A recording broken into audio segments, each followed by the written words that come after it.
Okay, let's unpack this. Yeah. Today, we are launching ourselves into a realm where, the analog past meets the digital future. hmm And we're going to be guided entirely by the, I think, profoundly integrated philosophy of Robert Bauer. Yeah, his work is fascinating because it spans everything. I mean, from traditional farming in Wales to dissecting the nature of artificial intelligence. And it all comes back to a handful of fundamental truths. It's incredible. That's right. This deep dive is unique because we're not just studying a single field, are we? We are taking Bauer's stack of sources and insights to examine the intersection. The The nexus. nexus, exactly, of deep consciousness, holistic health, and information theory. So we're really going to be unpacking his core perspective, things like the crucial analog versus digital divide in healing. Yeah, that's a big one. And his philosophy of reality as pure information, which he calls informatica. Informatica, right.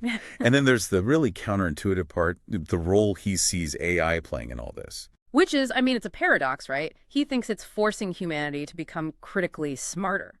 So our mission here is to really understand how these seemingly disparate areas, ancient remedies, electrical physics from the 1900s, and cutting-edge AI, can all be unified under a single coherent philosophy. A philosophy of first principles. Exactly. So the core question we need to address for you, the listener, is this.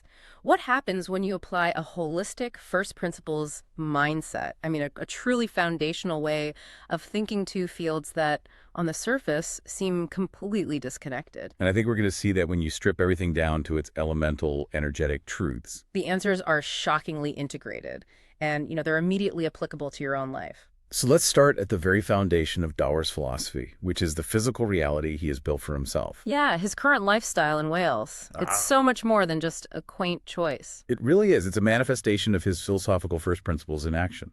Exactly. He's focused on sustainability, growing food, the green things, as he calls them, and maintaining these, deeply traditional family values. It's amazing. All four of his children, ranging from 10 to 23, are still living at home, participating in this life.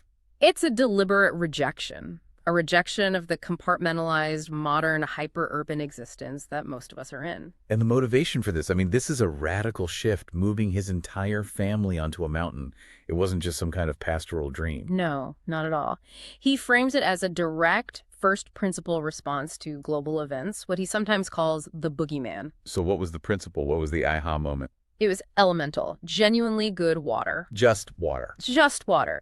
He views water quality as the ultimate foundational core principle, the non-negotiable component of a resilient and sustainable life. Which makes perfect sense when you think about it. Yeah. If the core information, the water, the energy, the food that your physical system runs on is polluted or compromised, Then everything that follows is also compromised. It's a simple, elegant solution. It immediately simplifies these complex global anxieties down to manageable elemental actions. But the personal catalyst for developing this whole holistic philosophy, it wasn't political or academic, was it? Yeah. It was deeply practical. And it started with animals. That's right. He was already working as a holistic lifestyle coach, but the real foundation of his system came from observing a traditional physician vet back in the 90s, a man named Trevor Adams. And that experience really changed everything for him. It fundamentally altered his trajectory. Yeah. He observed Trevor Adams achieving just amazing results, he says, using shockingly simple, often overlooked energetic remedies. Things like acupuncture and homeopathy. Exactly. And on animals, which are, notoriously difficult subjects for placebo effects. Right. An animal either gets better or it doesn't. There's no psychology tricking it into feeling well. Precisely. Can you tell us more about those specific examples? Mhm. I think they make the philosophy so much more tangible. What kind of simple remedies were actually working so well? Well, he recalls these very specific success stories using things like the homeopathic remedy Merck's Soul. Merck's Soul. Okay, for listeners who aren't familiar, what is that? It's a remedy derived from mercury, but, and this is the crucial part, it's prepared through extreme dilutions. So you're not getting a chemical dose, you're getting an energetic imprint. An information signature. Yes. And he saw it used effectively to help a severely dehydrated cat recover, which in veterinary medicine, that's a serious crisis. Wow. He also saw incredible results treating late-life leg problems in German Shepherds, which is a really common issue in Britain. And these dogs were leaving the clinic, walking out with big smiles, as he put it, all from these integrative therapies. So that became the core realization, the mandate, really. Yes. If these simple, foundational, first principle remedies, better food, natural medicine, quality water, if they yield such powerful results for your animals, and you always want the absolute best for your animals and your children. Then why are we settling for less in our own health, in our own education? Exactly. It becomes a logical, self-evident mandate for a total life improvement. It forces you to ask that hard question. Are we applying the best, most essential truth to our own lives? Or are we just outsourcing our foundational needs to these complex, often compromised commercial systems? And this personal journey, it doesn't just exist in a vacuum, right? He connects it directly to this profound historical context, It does. suggesting that this approach isn't really revolutionary at all. It's a rediscovery of common knowledge. It absolutely is. His approach to integrative medicine aligns perfectly with ancient traditions that predate modern pharmaceutical specialization. We're talking about traditional Chinese wisdom, sophisticated herbology. And even, the often overlooked practical knowledge of travelers. He mentions Juliet Derrick-Levy's book on animal husbandry. Yes, and that's such a great example. Levy's research documented the extensive knowledge base of the gypsies regarding animal care. When they were operating without modern vet clinics. Completely. Yet their horses and dogs rarely got ill. They just knew how to keep them healthy using indigenous plant knowledge and certain lifestyle choices. It demonstrated that robust, holistic health wasn't dependent on highly engineered chemical solutions. This takes us right back to the pre-digital era, specifically the early 1900s. Yeah. And if you look at that time, before modern science kind of rigidified into its current structure. This integrative approach wasn't fringe at all. It was mainstream. Right. I mean, think about the drugless sanitariums of that era. They were sophisticated wellness centers that relied entirely on physical and energetic methods, things like magnetic therapy, electrohomeopathy, chiropractic. They really embodied the holistic views of Hippocrates and Galen, who saw the human being as a single, complex, integrated system. Mind, body, and spirit, not just a collection of malfunctioning parts that you send off to different specialists for repair. And what's particularly striking about the technology they used back then, I'm thinking of things like the original Tesla devices, Rife machines, those kinds of electrical experimental devices. They seem to have been built with a completely different mindset than today's electronics. A totally different intention. They were built with the intention of wholeness and longevity. They were physically robust, housed in beautiful, durable materials like polished mahogany with marble tops, and utilizing these large, visible copper coils. They weren't meant to last 2 years and then you throw them away. They were engineered for 100 years of use. Exactly. This wasn't planned obsolescence. It was a celebration of electrical experimental wisdom, an embodiment of the principle that if something is designed to work with the subtle, enduring nature of the body, it must itself be enduring and finely crafted. That distinction, the durability and the quality of the materials being tied to the integrity of the function, that brings us right to the core of Bauer's technological critique. Analog versus digital frequency fields. Yes. Why is that material difference so critical? Because the difference is, well, it's existential, not just technical. So let's nail down his definition of analog. He defines it as the organic side of the frequency fields we inhabit. He describes it as very mechanical, simple, beautiful, and fundamentally based on acoustic reality. The reality of direct physical vibration. Exactly. And crucially, the analog system is inherently a living system for a living human being. So if you're thinking of an analog field, you should be picturing something like a tuning fork struck in a pure vacuum, or the sound waves of a live acoustic performance. It's direct, physical, untainted. That's the perfect image. Now contrast that with the digital definition. Yeah. It's seen as a binary one and zero representation of the organic. It's not the thing itself, it's a highly sophisticated mimicry. Yes. It takes the smooth, infinite curve of the analog world and it reduces it to tiny, discrete steps, the 1 and the 0. And this mimicry is where his purity argument comes into play. Bauer argues that the purest form of a therapeutic frequency, say 432 hertz. Which is a frequency often cited in studies for its calming effect. Right. He says that the purest form of that will always come from the analog side. And the reason is simple. The analog is rooted in the organic nature of reality. When you hear a 432 hertz tuning fork or a live instrument tuned to that frequency, the sound is physically vibrating the air and resonating within your body in a pure, continuous wave. Whereas a digital system, like an MP3 file of that same sound, can only replicate it. It can only mimic that purity through a stream of discrete data points. And that replication, no matter how sophisticated, results in a measurable, if subtle, difference in vibrational impact, because the signal is inherently artificial. And this is where we shift from physics to philosophy, because that subtle difference in impact is guided by what he calls the forgotten component, intention. Intention is, for Bauer, the fundamental component to anything working well. It doesn't matter if it's healing, building a device, or even engaging in ancient practices like magic or alchemy. Intention guides attention and fuels attraction. Exactly. The creators of those early analog devices, the mahogany and copper ones, they had the clear intention of promoting wholeness.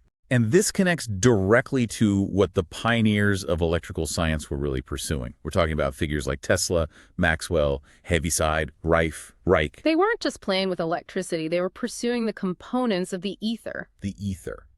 In this context, it's not just some archaic concept. No, it's the atmosphere where everything we need, free energy, water synthesis, instantaneous communication, is fundamentally found.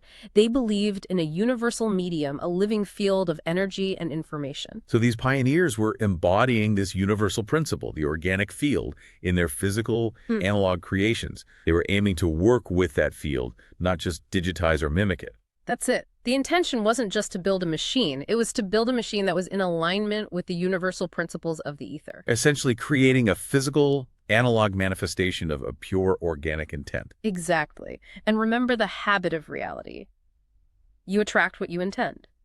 Those devices, built with quality and intention to interact with the organic field, they naturally produced results that fostered wholeness. So the degradation of material quality and the shift to digital systems Represents a degradation of that original intention. Okay, so moving from that pure analog truth of intention and wholeness, we hit the modern wall, the critique of compartmentalization.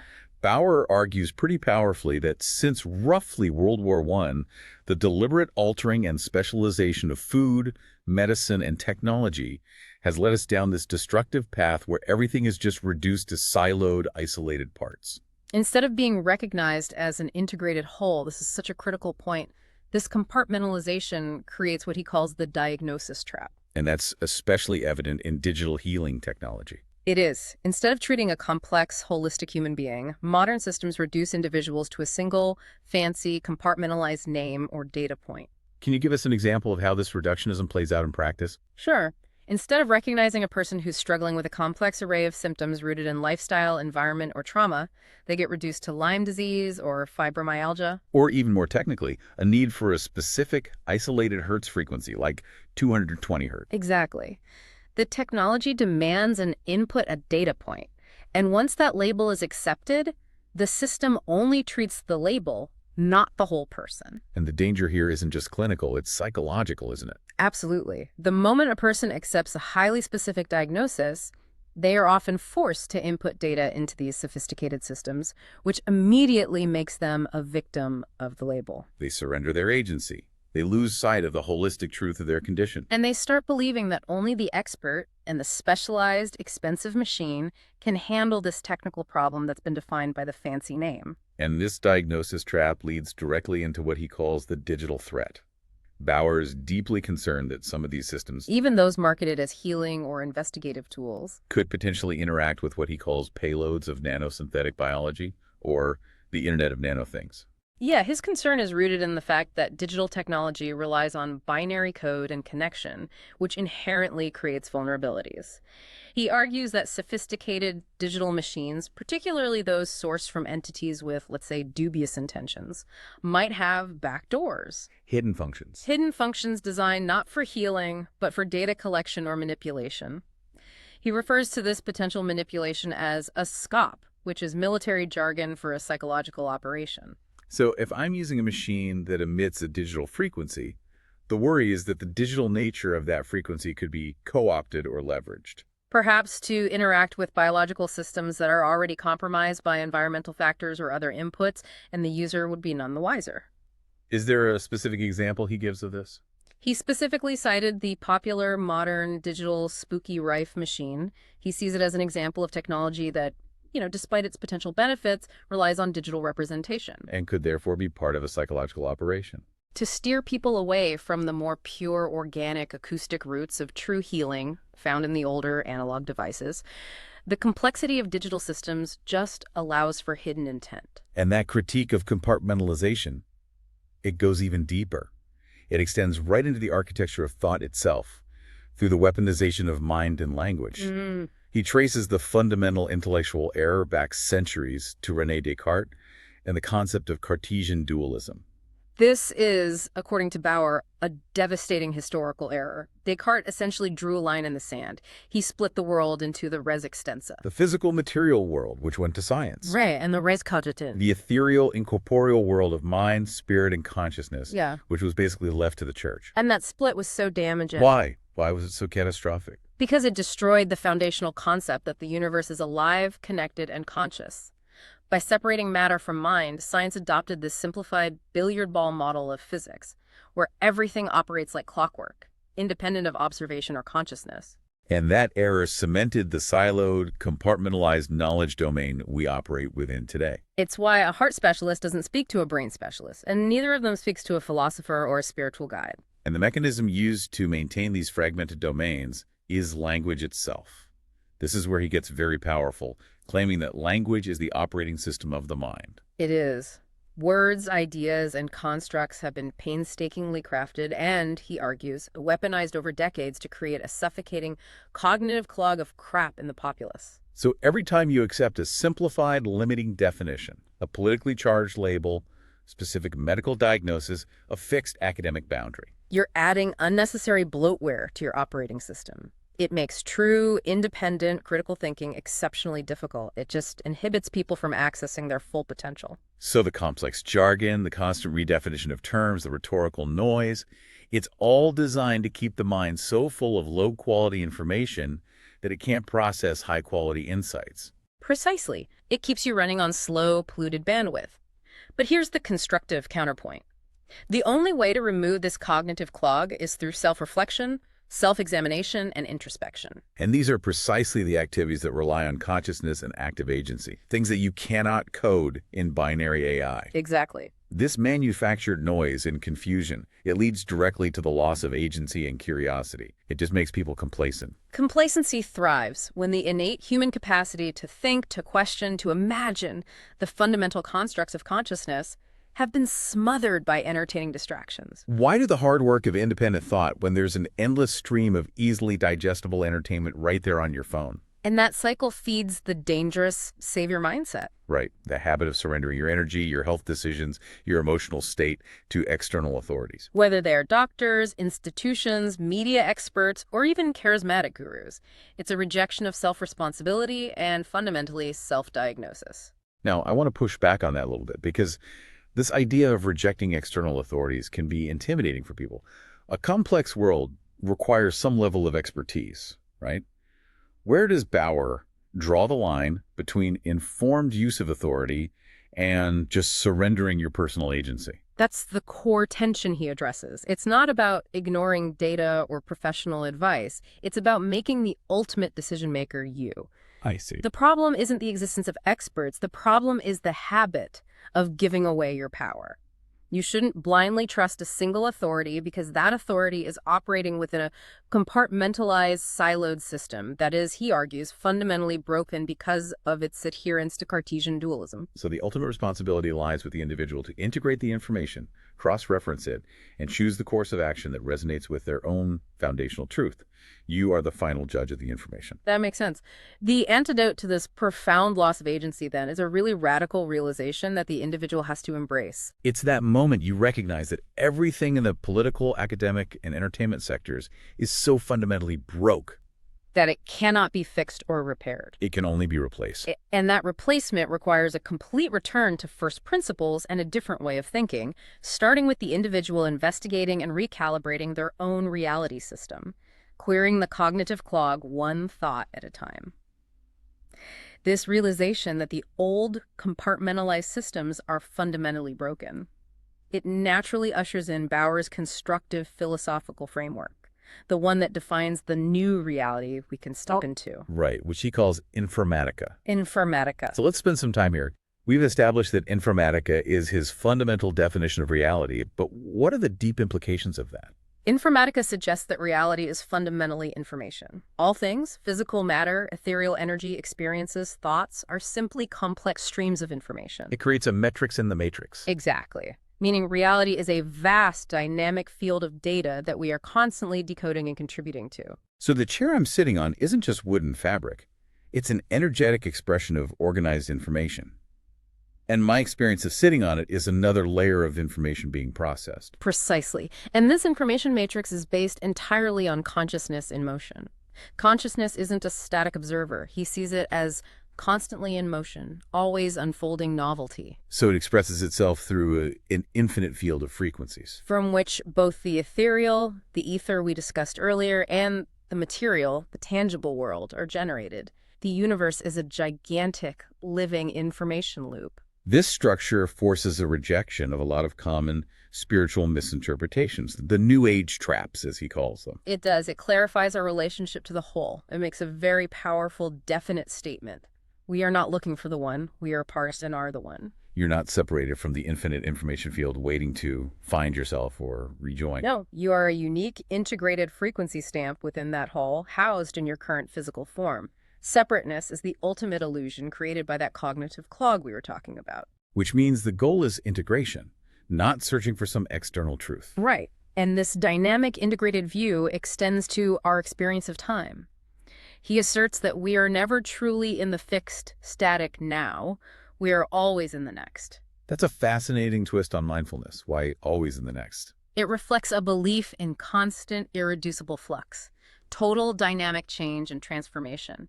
The moment you attempt to define or capture the now, that moment has already passed, shifted, and become the past. So reality is a constant unfolding of the next iteration of information. Exactly. It's deeply resonant with the philosophy of the ancient Greek thinker Heraclitus. Who said you can never step into the same river twice. Because both you and the river are constantly changing, Bauer applies that liquid flowing principle to consciousness itself.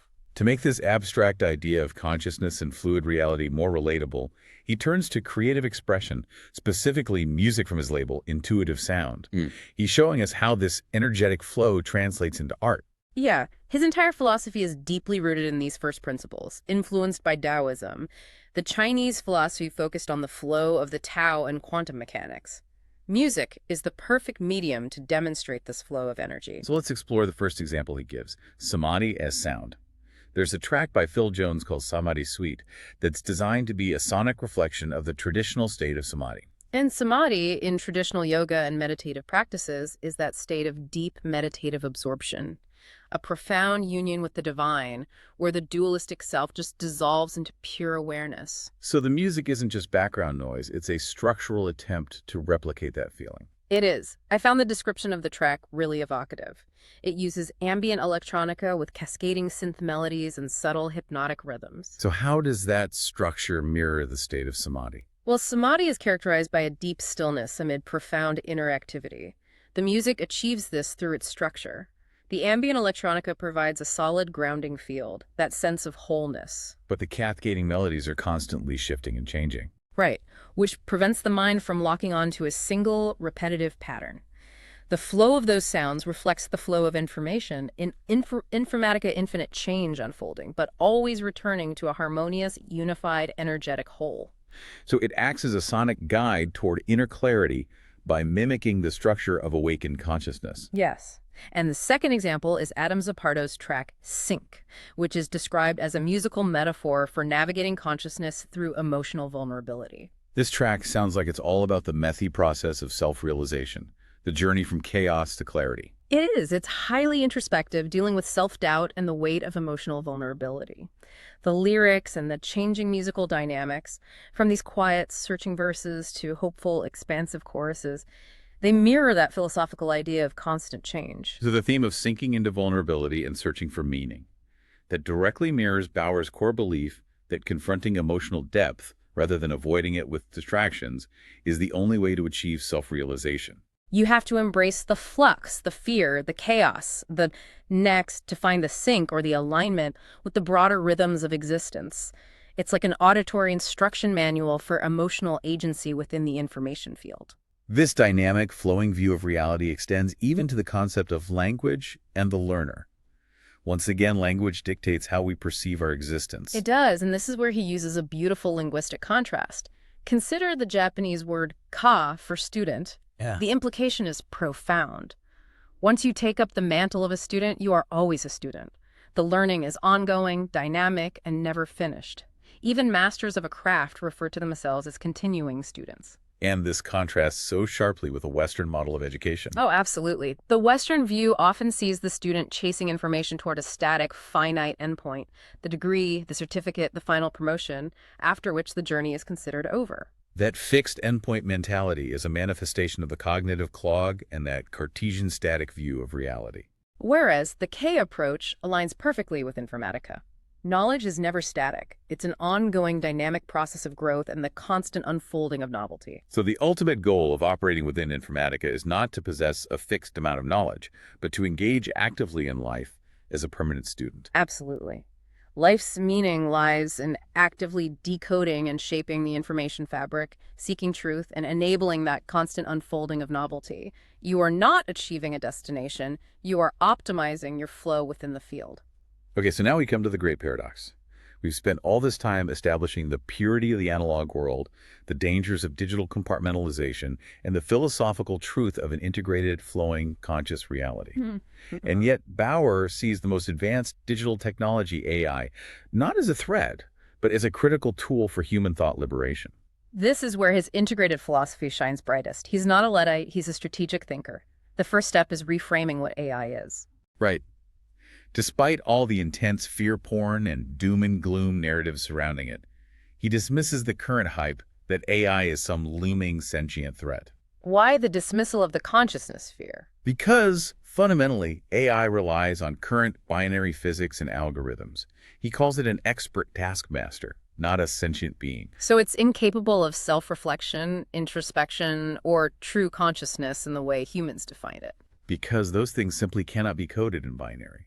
Its power lies in rapid aggregation and interrogation of specific data sets, which, he notes, is amazingly powerful. So AI's true opportunity is not its power to replace us, but its power to accelerate our mental processes. And, ironically, force us out of the very cognitive clog that the digital age itself helped create. Exactly. AI's greatest unintended gift is that it is forcing people to think for a change. It's holding up a mirror to the quality of our thought. How so? Because these expert systems are fundamentally interrogators of information based on a query. The human user is suddenly compelled to realize they must ask a better question to utilize the tool effectively. This is the crux of the AI paradox. Advanced digital technology is forcing us back to the most ancient human analog skill. The quality of the output depends entirely on the quality of the input, the prompt, the query, the question. This realization immediately elevates the importance of the art of questioning. For Bauer, questioning is the most important, fundamental, constructive element of functioning within reality. It stems directly from curiosity and imagination, those foundational human capacities that have been smothered by mass distraction and the cognitive clog. So if language is the operating system, the question is the command line. That's a perfect analogy. The art of thought has been hijacked and replaced by providing people with what to think rather than teaching them how to think. And AI breaks this cycle. It says, I will provide the information, but you must provide the intellectual direction. And he presents the very functionality of AI as a perfect analogy for self-improvement. The way it works, filtering massive inputs, optimizing the output based on a specified goal, and ruthlessly cutting out what doesn't work, is the perfect template for how individuals can clear their mental clogs. You must engage in self-reflection and recalibration. You're essentially debugging your own operating system. Constantly refining your inputs, what you consume, and optimizing your outputs, your actions and decisions. And this tool, AI, it gives access to ubiquitous information, which facilitates learning and, most importantly, provides the raw material needed for the critical component of discernment. Discernment. The ability to discriminate against the available data, to identify truth from noise, high-quality information from low quality. Before AI, only institutions or highly funded research teams could access and process this volume of data. Now, the individual can use this powerful tool to sort the information, enabling them to do the critical thinking themselves rather than relying on a predetermined narrative. This changes the power structure entirely. It transforms the role of the everyday person from a passive recipient of expert opinion to The individual investigator. This is the democratization of knowledge. so that independent investigative individual, the person sitting at home applying critical thinking, they can now do profoundly good work. Because the necessary information and the tool to sort it is available to anybody. You no longer need a university library or exclusive access codes. The barrier to entry for serious self-education has collapsed. And this access empowers the ultimate expression of self-responsibility, embracing self-diagnosis. Becoming a student of yourself. Applying that Capra principle to your own body, mind, and spirit. You are forced to figure out what works, what doesn't, and what needs recalibration in your own system. It's about taking back agency from the specialized silos and institutions, breaking free of the identity everyone else wants you to be, and becoming the master of your own information matrix. So the vision forward, then, is a society that's really moving beyond the limitations that were placed on it. Yes, the transformative disruption we are witnessing, this collision between analog truth and digital capability, is leading to a massive societal change. People are realizing they must free their minds from the scarcity model. The idea that resources, knowledge, and potential are limited. And the reality they were told in favor of an infinite field of potential and possibilities. The AI paradox is that the most advanced technology is forcing us back to the foundational human capacity, disciplined curiosity, and the ability to question reality itself. So this deep dive, guided by the integrative philosophy of Robert Bauer, has taken us on a journey.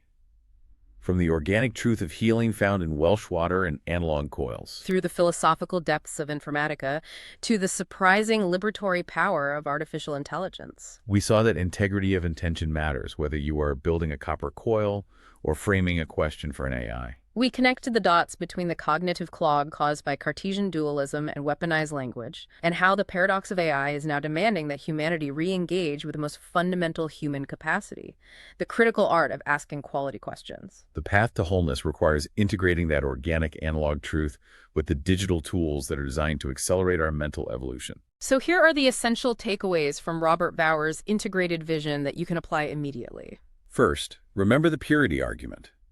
The purest healing frequency, whether it's acoustic or energetic, comes from organic analog sources, not inorganic digital mimicry. It's a warning against blindly trusting complexity over simplicity. Second, understand that consciousness is a fluid, unfolding expression of an infinite field of frequencies. You are always in the next, a unique frequency stamp within the whole, constantly decoding reality.